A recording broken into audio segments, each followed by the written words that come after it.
In 2004, Terence Hodson and his wife were gunned down. A double execution style homicide that involved police corruption. 6 years later, criminal Carl Williams was bashed to death in jail.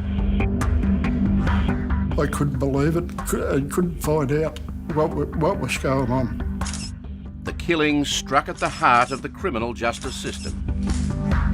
I was flabbergasted. I couldn't believe it. Drugs, criminals and corrupt police. Welcome back to Four Corners for the first program of 2015. There's never been a period like it in Australian criminal history. 36 people murdered in 12 years of slaughter within Melbourne's gangland community from 1998 to 2010. For the wider community, the gang war is now old news, but two cases in particular have left a stain on the Victorian police force over its failure to protect important police informers whose evidence was crucial to exposing alleged corruption in the force and alleged police involvement in murder. Tonight, in a joint Four Corners Fairfax media investigation, Nick McKenzie sheds fresh light on the cold-blooded murders of Terence Hodson and his wife Christine at their Melbourne home, as well as the brutal slaying of notorious underworld criminal Carl Williams in his prison cell. Tonight's program features the two detectives at the heart of the Hodson case, who have decided to air their misgivings about the way that investigation was mishandled in an apparent attempt to contain a developing police scandal and dodge a royal commission. There are also new revelations in the Williams case. Here's Nick McKenzie's report.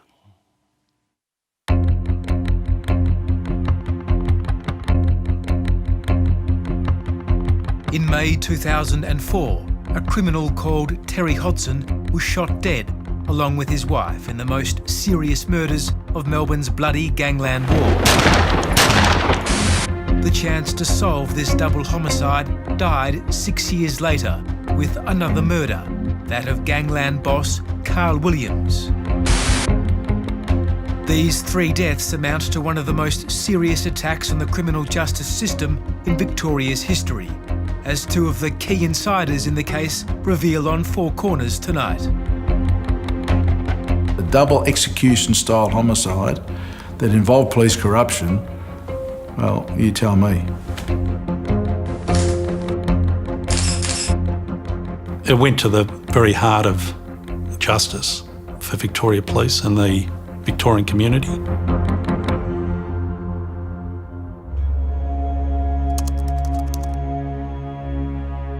The story begins in September 2003, when one of the force's leading anti-corruption investigators, Murray Gregor, received a phone call.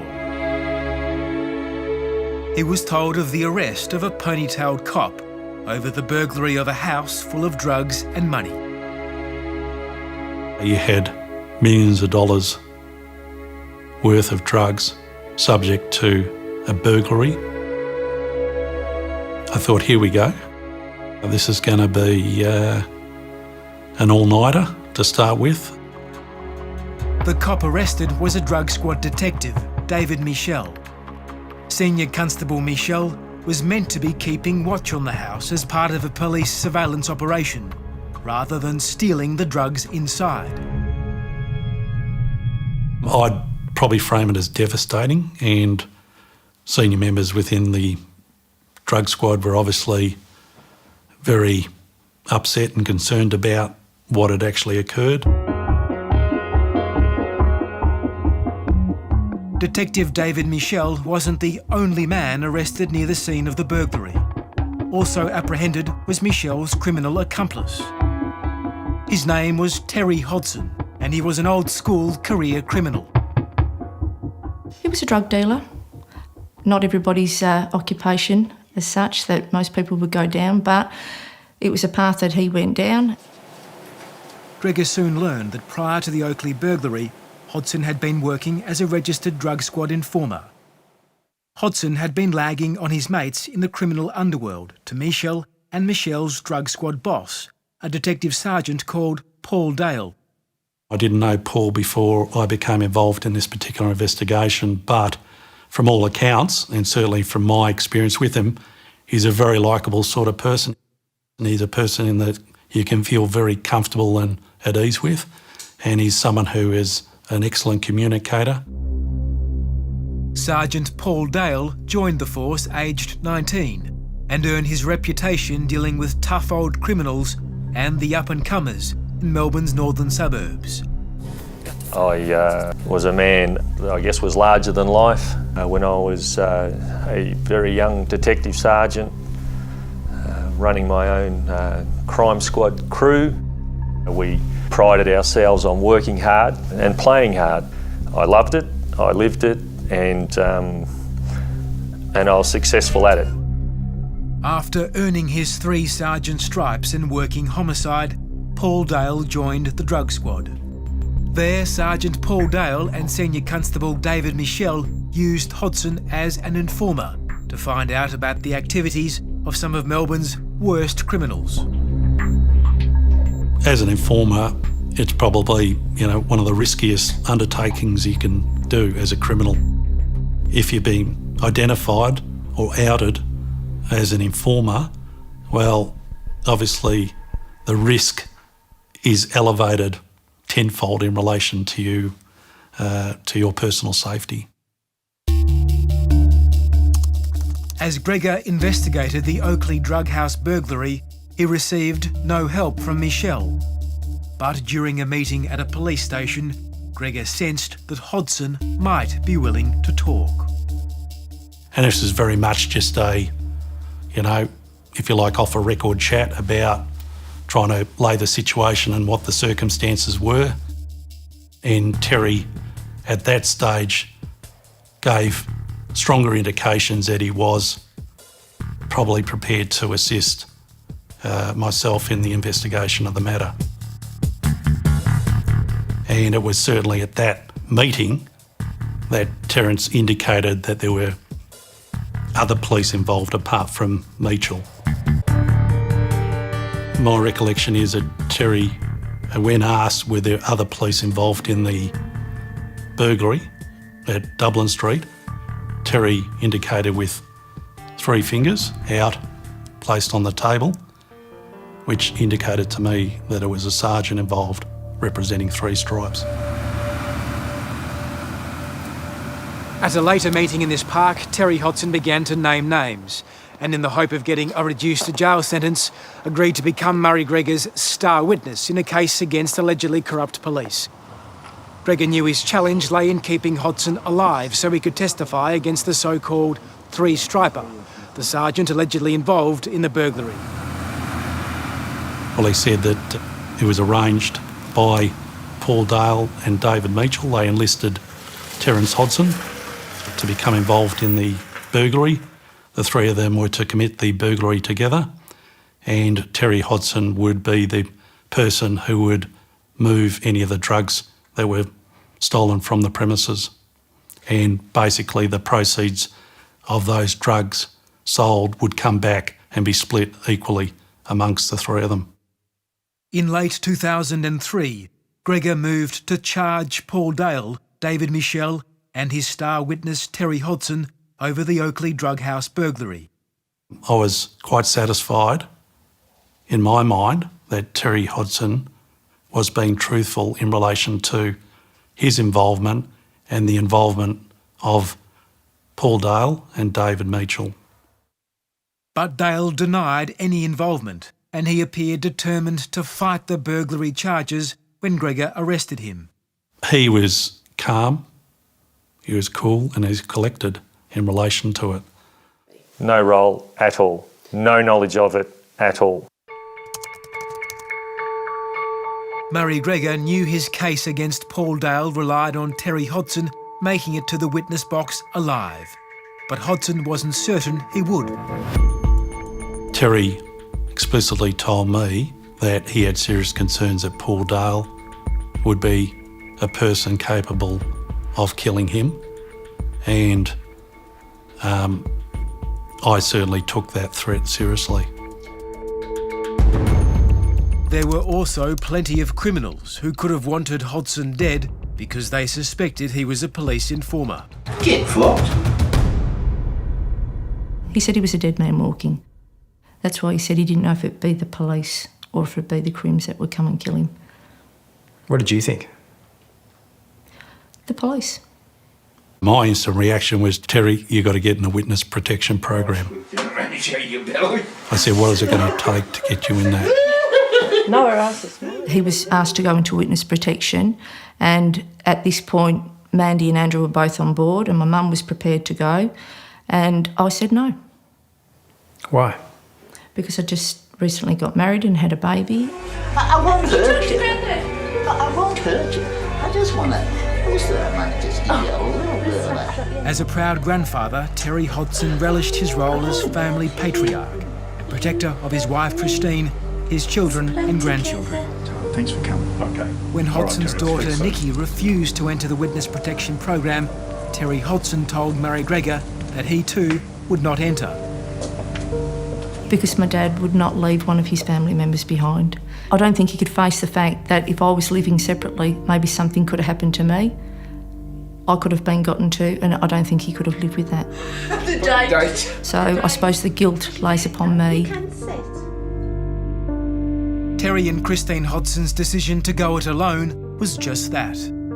In 2004, Victoria Police had no formal system to safeguard informers who did not want to enter the witness protection program, but who were still at grave risk. Murray Gregor instead relied on police technical officers to review Hodson's already well-fortified unit in Melbourne's affluent eastern suburbs. They added some sensor lights and a second security camera, but that was it. Why wasn't there a scheme in place to ensure at the very least the Victoria Police of its own accord had regular roving patrols, perhaps had a covert camera in a neighbour's place, other measures? Look, in hindsight, they're things that obviously you would do. At the time, they weren't seriously considered. Nor, it seems, was a proper recording system. Hodson was told to use a cheap VHS system with 7 tapes, marked Monday to Sunday. Gregor and experts say this was outdated and easily defeated. Look, I think it comes down to dollars and cents, Nick. It's a dollar decision at the end of the day. Pretty poor decision, given a man's life's on the line. Disappointing decision, absolutely. In early 2004, Murray Gregor had a dramatic discovery.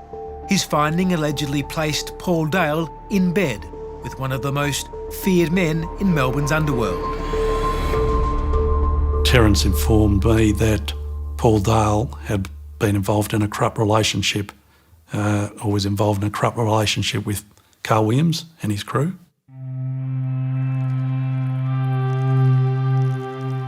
Gregor learned that after 2002, Paul Dale had allegedly begun a corrupt relationship with Carl Williams' crew, just as the drug boss was becoming one of the most prolific murderers in the underworld. It's an extraordinary allegation that Carl Williams' father, George, himself a criminal, says is true, telling Four Corners that Paul Dale was paid off by his son in return for information. I know on one occasion he got $6,000 off me to give to him, but I assume that he paid him on other occasions as well. Was Carl pretty happy that he had a policeman, as you say, in his pocket? In one way he was pretty happy about it because he was getting the information, and in the other way, once you start dealing with him, there's no turning back. Murray Gregor says that Hodson told him that in early 2003, Paul Dale had asked Hodson to find out the location of Carl Williams' enemy, criminal Jason Moran, who Williams was hunting. He was seeking the location of Jason Moran. Gregor says Hodson also alleged that Paul Dale said he could help organise underworld murders if he was paid enough. This was one of several untested allegations that Dale would later deny. But Gregor knew the extraordinary corruption claims needed to be investigated and either proven or dismissed. Hodson was alleging that Paul Dale was seeking opportunity and work to murder somebody. To work as a hitman? Yes. This is sort of the height of the gangland killings. What was your reaction, given the scale of those allegations, to those allegations? Well, I nearly fell off my seat. It was extremely serious. So I was very eager to collect as much information as I could. The claim that Paul Dale was working with Carl Williams' crew was the most serious allegation of the gangland war. It must have greatly alarmed the force's most senior police. It should have also prompted a major investigation into the extent of the pair's relationship. Was it investigated thoroughly? Not to my knowledge, no. Should it have been? Yes. Gregor told his superiors about the fresh Dale corruption allegations, believing they should be probed by a major task force. Well, it allows you to undertake more extensive inquiries, it allows you to speak to more people, it allows you to collect various aspects of intelligence which might be located elsewhere within the law enforcement community. And you had none of that? No.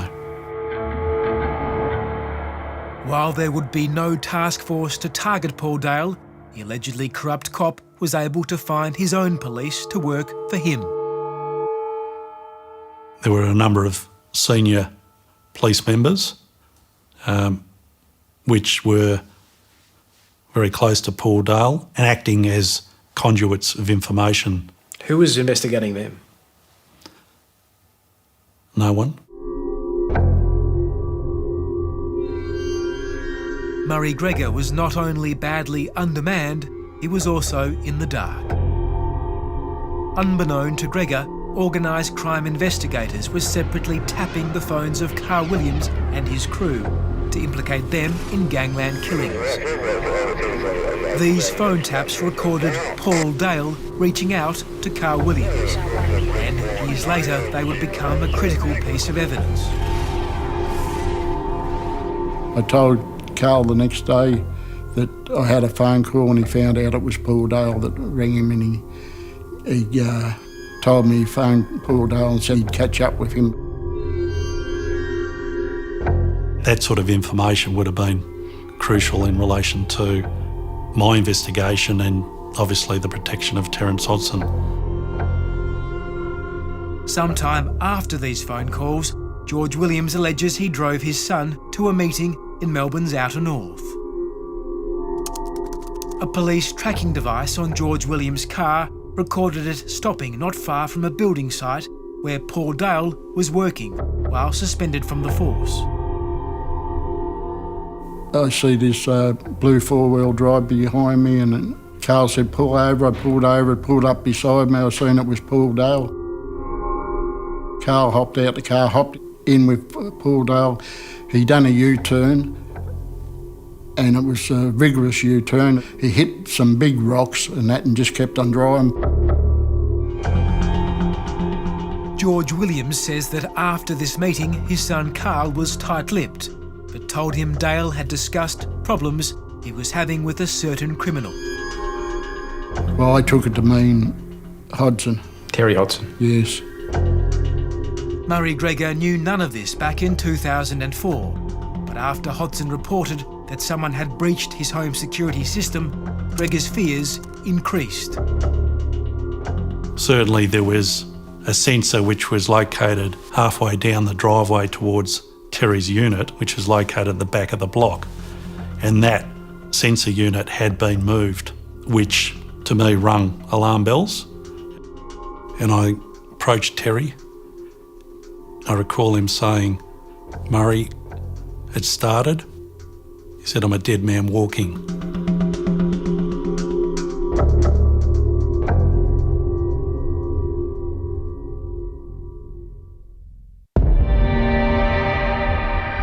It was last night just after 6 that the man and woman were found. The killing points to a direct link between the spate of gangland murders and police corruption. Okay, won't be too long, take care, bye. It was late evening. I didn't know at that stage, certainly the enormity of the investigation as it would then unfold.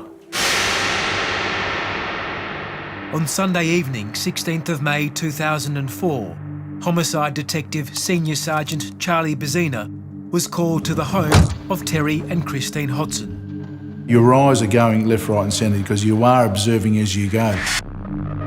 You've got to let the crime scene tell you a story. And the story this was telling me was that there was no signs of forced entry, and it was pretty impregnable. There's one way in, there's a front door. There was a couch behind them. They'd been quietly smoking a roll-your-own cigarette there, which was still on the coffee table. So I suppose what would run through their heads is basically saying, well, no, the worst case, we're not going to get killed until such time, look, I need you to get on your knees. And I think that's when the crunch would have come, and they would have realised, we're off here, we're going to get killed.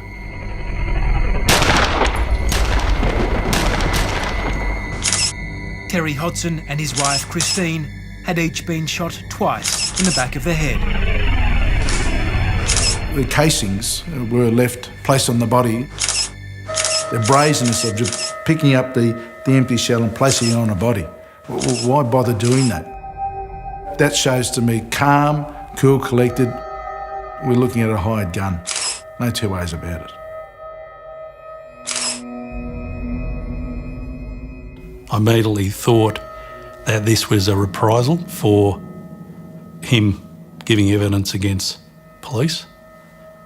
So, yeah, I was obviously very bitterly disappointed about the circumstances of it, and I understood the likely ramifications that the case against Paul Dale would fall away as a result of those murders.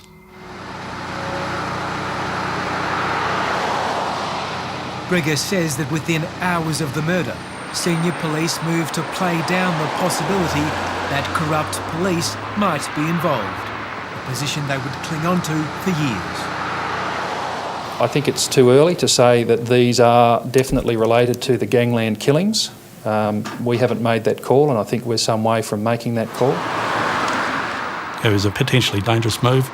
I think that set in motion the approach that they undertook in relation to the investigation, the murders, and that there was a reluctance to put the resourcing or elevate it to a level which indicated that, there's likely to be police corruption or involvement in the murders. What should have happened?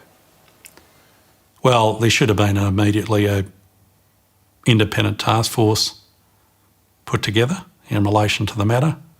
I felt very strongly that police were involved in the murders and that should be a priority focus. But there would be no task force, and the case was assigned to Homicide Detective Charlie Bezina.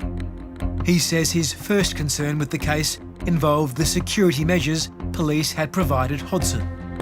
The killer had found the VHS recording system and stole the tape recording his entry into the house. And it was so obvious. You could see the video recorder once you went into the house. All these tapes were marked Monday, Tuesday, Wednesday, Thursday, Friday, and the Sunday one was missing. So obvious, but, again, ineptness. At any time, if equipment is required, people will only have to make application, provide the justifications for the equipment, and it will be funded. From memory, I think it come down as a cost issue. But again, it bewildered me again. Well, hang on a minute. Here you have an informer giving you information, and he'd already made a statement to the ethical standards people about involvement of certain police in allegations of corrupt doings. And then why not go above that and say, well, no, this is not a normal run-of-the-mill. This is something that's more intrigued and more involvement, that this guy's got the potential to blow it wide open. Here we are standing over his body now. Within hours, Bezina had decided to arrest and question Paul Dale, as well as begin investigating a number of other suspects who could have wanted Hodson dead. I, as an investigator, look at it and say, why would someone want to kill these people? And the obvious thing was, well, they're police informers. So you start looking at other criminals. which is obvious. But because there's a police corruption involvement, again, it throws it wide open that it could be one of our own. Paul Dale had a strong alibi that he didn't shoot the Hodsons himself. But soon Charlie Bezzina learned something very disturbing. Secret police files on Hodson's work as a police informer had been stolen from the drug squad in the hours after the botched Oakley drug house burglary. Prior to Hodson's murder, these files had been leaked to the very criminals Hodson had been lagging on, putting him in grave danger. There are a whole series of possible explanations as to how that information may have found its way into the public domain. And until we've had a chance to work through all of that, and that will take us some time, I'm not in a position to say that the information the ABC say they have seen is from a confidential police document or not. It certainly created a massive issue for the Victoria Police in itself, the fact that this information had got out there at the hands of clearly police, because there's no one else, no criminals don't have access to it. The most obvious you would think there is Paul Dale and Michel. They're the obvious ones to look at. Were you pretty much certain that whoever leaked those police files wanted Terry dead? Oh, that's certainly one conclusion I come to, absolutely. That would be probably the main one, yeah. To head off calls for a royal commission, the Victorian government announced that famed Queensland police corruption buster Tony Fitzgerald would travel to Victoria to investigate the leaked Hodson files. And I just waited day after day and never set eyes on Tony Fitzgerald, never spoke to him, he never rang me, and he then went back, and that was it. And again, I was bewildered about, well, what was that all about? What was the purpose of bringing Tony Fitzgerald down? And I think he was down there probably less than a week. Tony Fitzgerald's brief may have been narrow, but he still named Paul Dale as the obvious suspect in the theft of the Hodson files. Yet in a finding seized on by senior police, Fitzgerald produced no evidence linking Paul Dale or police corruption to the Hodson murders. The point I would make is that we need to operate on the basis of evidence, and until we get evidence that can prove the connection, I maintain that there is no proven connection between the two. But the man responsible for finding this evidence, Charlie Bezzina, says that like Murray Greger before him, he was in the dark about all the information police held about Paul Dale's links to Carl Williams, including crucial phone taps. And Bezzina says, like Greger, he too was undermanned. It was growing bigger and bigger, and I obviously thought to myself over a period of time, well, why has this been left with me? It just seemed it was being treated like a normal homicide investigation. And they should have thrown this dedicated task force from the very outset, because blind Freddy could have seen the tentacles this was leading to. Tonight, Murray Greger reveals that he was so concerned at the force's handling of the Hodson murder case, he broke ranks. He called Victoria's newly created anti-corruption agency, the Office of Police Integrity, or OPI, to raise concerns that not enough was being done to investigate Paul Dale. I had concerns about the associates of Paul Dale, who were current serving senior members of Victoria Police, who were apparently engaging in questionable activity. I had submitted that information through to ESD Command, and the information that came back to me was that there was no desire or willingness to explore those issues, and it didn't sit comfortably with myself, so I made the decision to go to OPI in relation to the matter. Murray Greger soon found himself looking over his shoulder. Certainly, I subsequently did receive some threats, yes. What sort of threats? Phone calls in the night, things of that nature. What was said? There were. All I'll say in relation to the matter is it was very clear that people were not happy with my involvement in the matter.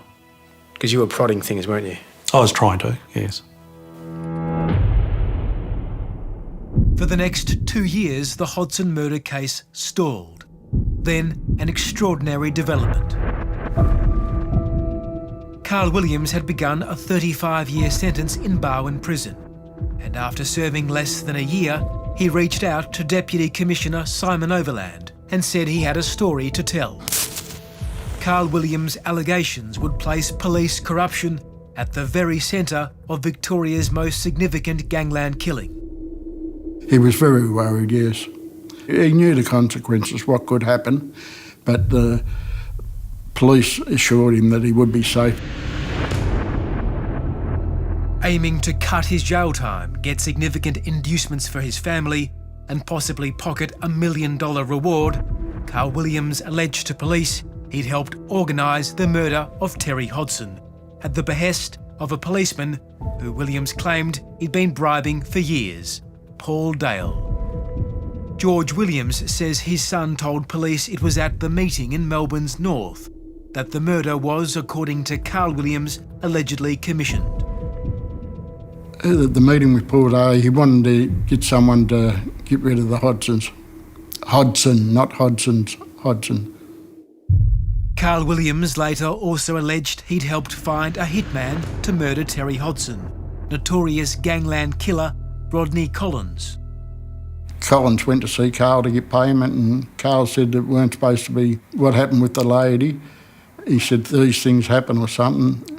When you said Carl said to Rodney Collins, what happened to the lady, what do you mean? Well, why did they kill the lady? Why did they kill Mrs. Christine Hodson? He asked him to get rid of Terence, not Christine, but I suppose that's just a natural thing. She's a witness, so whoever done it, if Rodney did do it, he wouldn't leave a witness around. Carl Williams' allegations rocked the police force because they suggested what had been downplayed for so long, that a cop was allegedly involved in a gangland murder. What we said all along is when we find evidence of it, we would pursue it. I don't have to protect anybody. What I'm doing in Victoria Police and what people like Simon Overland and the management of Victoria Police are doing is trying to create an organisation that is corruption resistant and that the community trusts. Faced with Carl Williams' allegations, Simon Overland moved swiftly. He created a major task force that, during the next 2 years, would slowly piece together the information that Murray Gregor and Charlie Bezina never knew about. Old phone taps and other evidence that would lead police to charge Paul Dale in 2009 with the murder of Terry Hodson. Paul Dale was a person of interest throughout. We will be alleging that he commissioned the murder. Dale maintained his innocence and attacked the credibility of Carl Williams.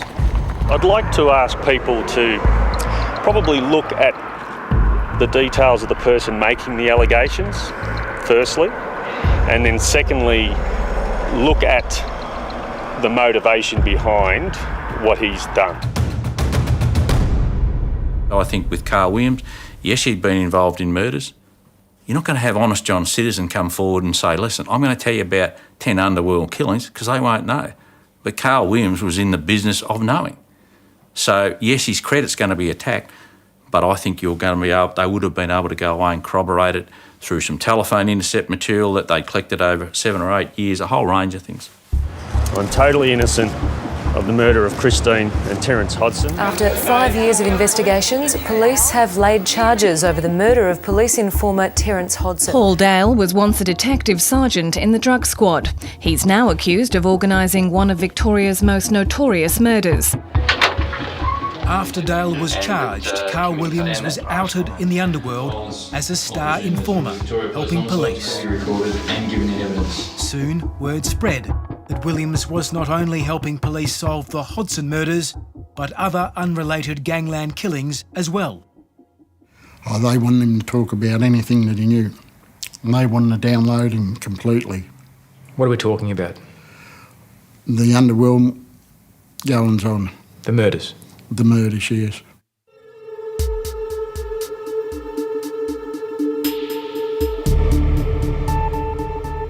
The question would be, in a lot of, I suppose, prisoners' minds, who's he going to talk about?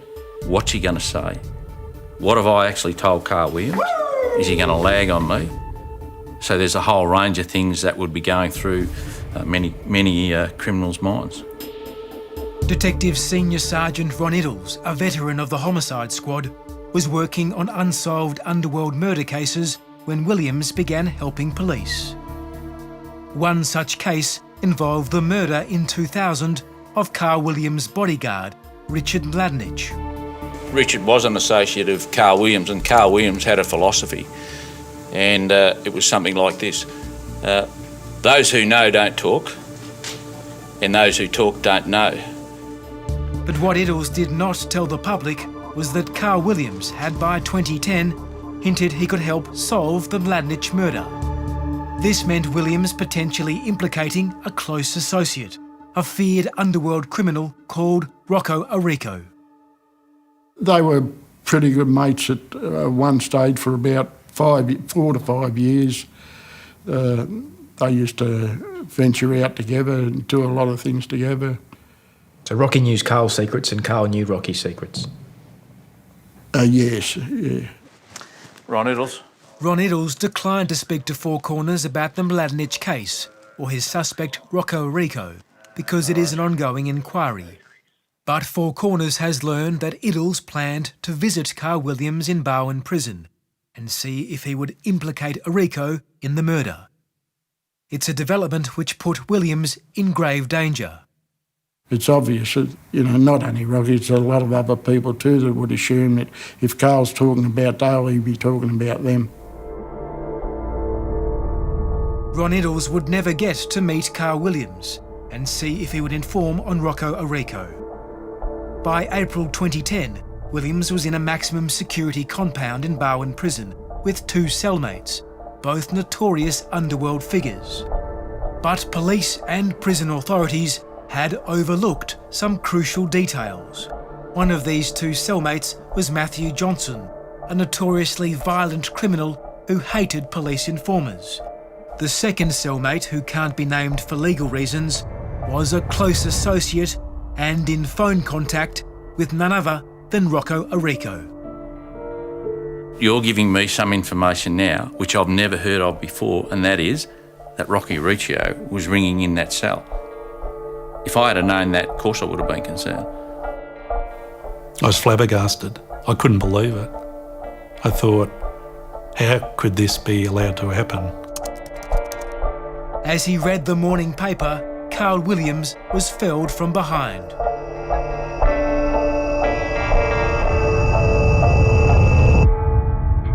Ten minutes after Johnson murdered Williams, the second cellmate, who was Rocco Arico's friend, phoned Arico with the news. It would take 27 minutes before the prison guards responded to the murder.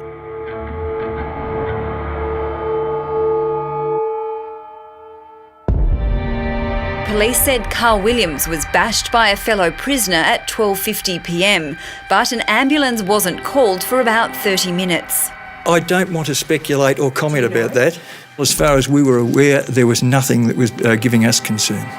Carl Williams murdered, a violent end to a violent life. It would be many more extra hours $1 billion, before but Carl's still no father, deal George, on the was Rudd told Health Plan. what had happened. Carl Williams has met a violent death in prison.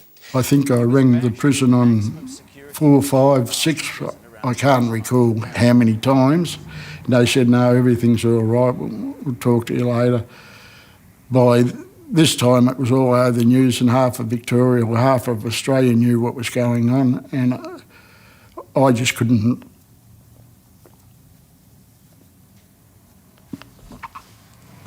You couldn't find out? I couldn't believe it. I couldn't find out what was going on. What actually happened, as I say, is really, really clear, but how it was able to happen and why it happened will be key questions that we need to answer. Prison staff tried to revive him, but he went into cardiac arrest. I'm hoping it's just really a poor decision-making process and it wasn't something more sinister. But you wonder how many of these bad decisions can occur in a particular investigation. The police case that Paul Dale organised Terry Hodgson's murder relied on keeping Carl Williams alive. I can't say yes, I would forgive him, but it would have been nice that he actually had the opportunity to give his evidence, the same as Dad. They both didn't get their opportunity. The police will always be, in my eyes, guilty. They have to be held accountable. Their duty of care failed. Whether my mum was forced to watch my dad get murdered or vice versa, I'd hate to even think what they were going through, and that's always gone through my mind many, many a time, and I've cried many a tear over it.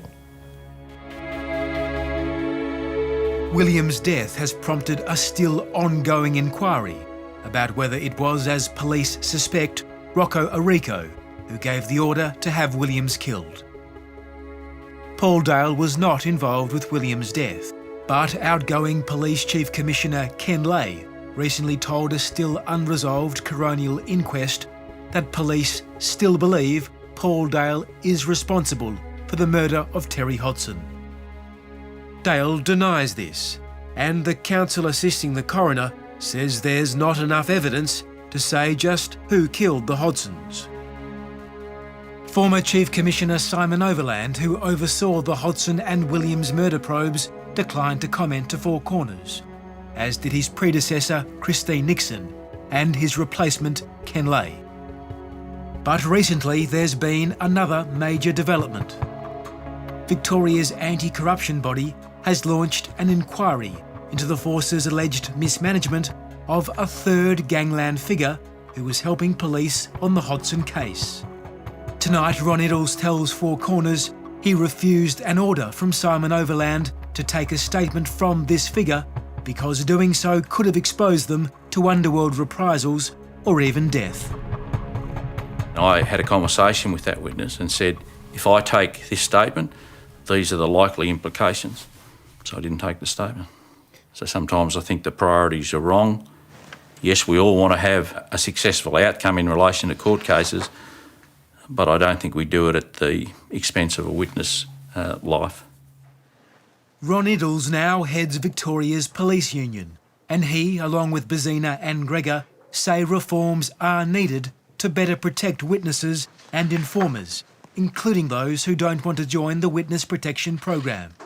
If someone doesn't sign up, we need to look at how are we going to look after that witness that hasn't totally signed up to go. And it may be, still could be a relocation, could be security cameras. We often forget. Once a witness has given its evidence, sometimes we think, well, that's it, job's been done, we got the conviction, let's move on. That witness is still at risk for the rest of their life. It is very delicate, it is volatile in running police informers and looking after witnesses. We do need outside organisations looking at us and saying, well, right, you're not doing that properly.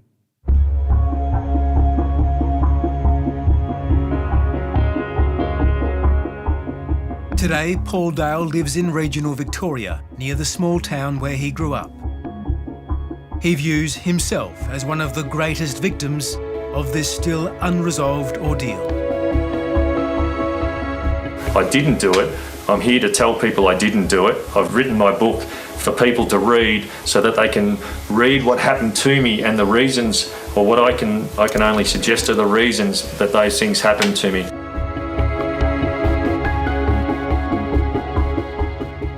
Do you think Paul Dale may have gotten away with murder? Yes. How does that sit with you? Not very well.